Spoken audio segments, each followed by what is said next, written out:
Antes de tudo, Reconexões. Jesus viveu o tempo todo entre o já e o ainda não. Ele é. Aí você diz até ele, é. Você não lembra da quantidade enorme de vezes em que eu falei sobre a evolução de Jesus em Cristo? Não lembra que ele aprendeu a obediência pelas coisas que sofreu? Que Jesus fez a viagem humana até a absoluta cristificação de si mesmo na ressurreição? Aprendeu a obediência pelas coisas que sofreu. Ele é a manifestação sublime, suprema e absoluta do que um ser humano pode conseguir fazer de síntese entre o já e o ainda não na presente existência. É ele é um modelo de tudo, inclusive da minha plenitude relativa e da minha relatividade plena. É nele que eu aprendo essa coexistência. Porque ele o tempo todo celebra o já. Vem a hora e já chegou, vem a hora e já chegou. Ele está sempre celebrando isto. Ele está o tempo todo entre o já e o ainda não. O tempo todo. No que diz respeito ao já, ele diz, por exemplo, Pai, na frente da tumba de Lázaro, eu sabia que sempre me ouves, mas assim falei por causa da multidão presente, para que creiam que tu me enviaste. Sabe, a ressurreição já está feita. Não tem mais uma oração que necessite ser feita.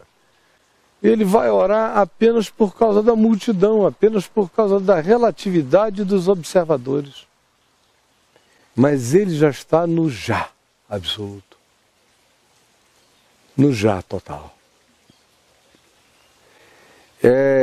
Essa dificuldade, essa falta de compreensão, de entendimento, que faz toda essa confusão, por exemplo, no assunto relativo à oração, para ilustrar.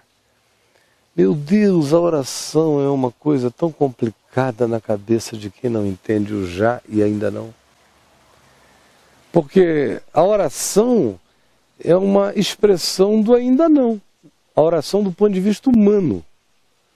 Ainda não consegui, ainda não tenho, ainda não alcancei, por isso eu peço, por isso eu busco, por isso eu bato, por isso eu oro. É porque é um ainda não.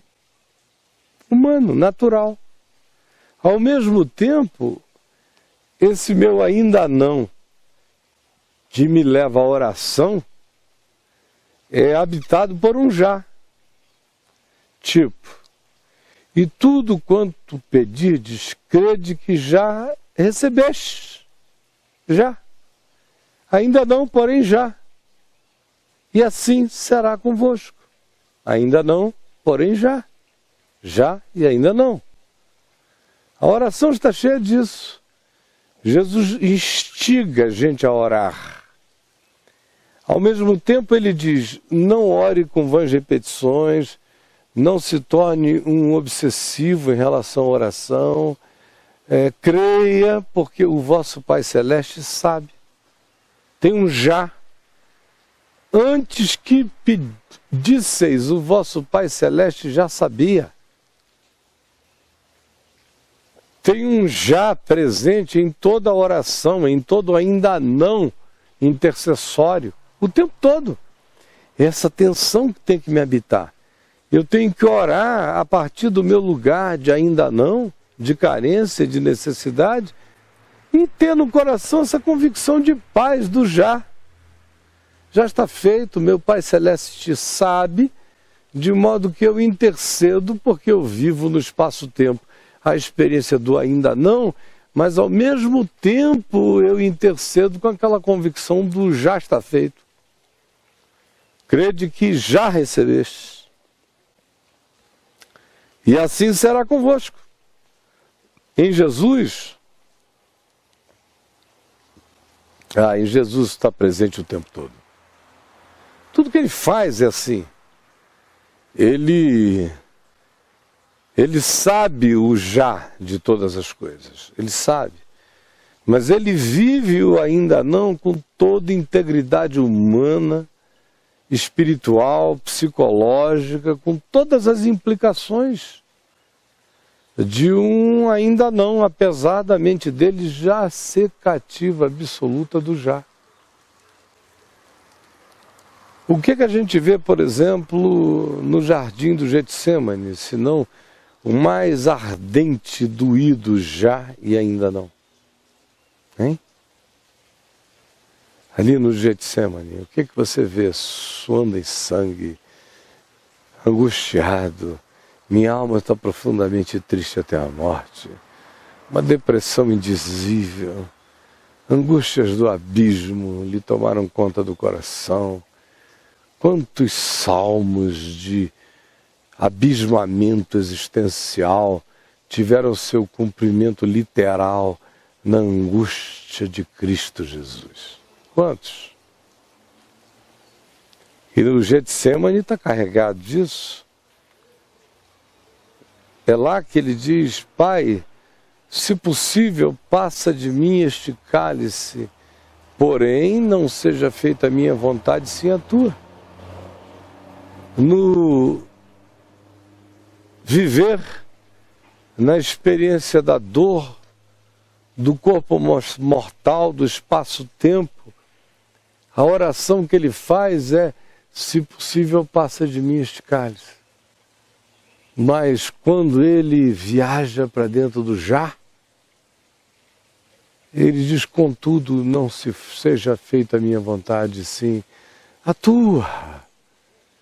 Quando ele diz: uma comida eu tenho para comer e esta consiste em fazer a vontade daquele que me enviou, ele mostra todo dia que a experiência do seu cotidiano é um caminho crescente na direção da plenificação da vontade de Deus na vida dele, tanto mais quanto ele cresça em obediência pelas coisas que sofreu. Até que chega um ponto em que ele diz: eu completei a obra, eu completei a obra que tu me deste para fazer. Ele diz isso antes de ir à cruz. Antes de dizer está consumado, ele diz: eu completei. Por quê? A cruz não tinha acontecido, ainda não. Mas no coração dele a cruz sempre foi um já inafastável. Embora quando ele diga essa frase, ele não a diga na cruz. Não é a última frase dele.